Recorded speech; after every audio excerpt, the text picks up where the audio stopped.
Hi, this is Srinivas. Welcome back to my channel KSR English. Now we are going to discuss future tense. In the future tense, there are four kinds. One is simple future tense, and second one future continuous. Third one future perfect tense. Fourth one future perfect continuous tense. Now let us learn simple future. Before moving on, please anybody else to subscribe, please subscribe my channel. And for more videos, now let us learn simple future tense. Now structure is subject plus shall or will plus V1 plus object. This is the structure. Subject, shall or will plus V1 plus object. Let us see the condition. An action that takes place at some definite or indefinite time in the future. Okay. An action that takes place at some definite or indefinite time in the future. Okay, let us see the example. Then you can understand more. Okay, I shall consult the doctor tomorrow. Shall. I shall consult.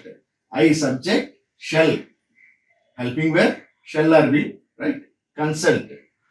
V1 the doctor. Object tomorrow. That is an adverb. Right. So I shall consult the doctor tomorrow.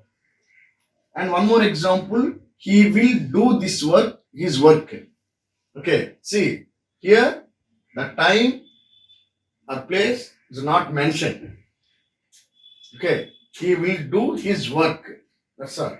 So, will do. That is future tense.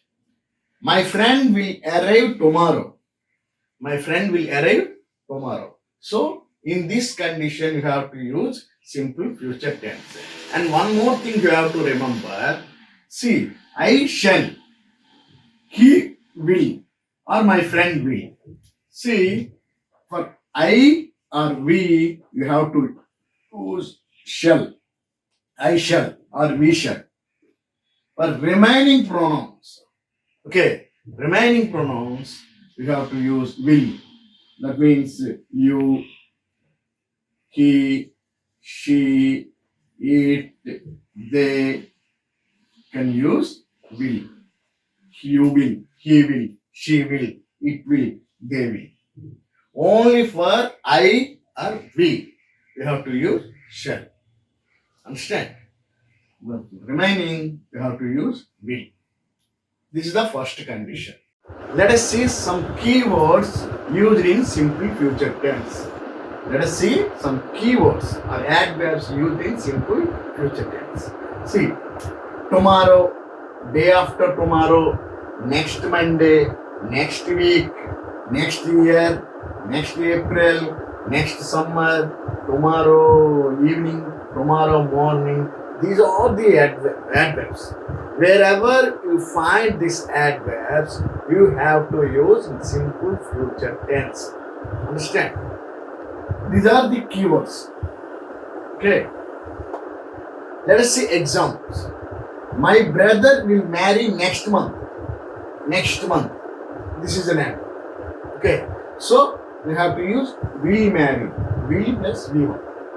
Okay. My brother will marry. In simple future tense. Okay. And one more example. Rajesh will come here for the next winter. Next winter. So next. You have to use simple future tense. And one more. I will meet my friend next week. Okay. Next week, next Monday, next year, next day, whatever. Next. And same thing. Tomorrow, tomorrow evening, tomorrow morning, tomorrow afternoon. So, whenever you find tomorrow or next week or next month, next week or next year, we have to use simple future tense. Understand? Now, see, if or unless conditional clause is always simple present tense and the main clause is written in simple future tense. Okay. If or unless this conditional clause is always simple present tense. The main clause be written in simple future tense. Here there are two clauses. First one, conditional clause. and the other one is main clause. See, when the sentence starts with if or unless, that is conditional clause. See here, if condition. If you work hard, this is simple present tense. Okay, simple present tense. You work. Okay, you will get good marks. This is simple future tense. Okay, see, when there are two conditions and the sentence starting with if or unless, okay, that conditional clause should be in simple present tense. That main clause should be in simple future tense. Just remember. Okay. See, let us see one more example. Unless you work hard, you will not get good marks. Here, simple present tense. Here, simple future tense. And one more example. If you meet me, simple present tense, we will go for shopping. That is simple future tense. We'll go. Understand? This is all about simple future tense.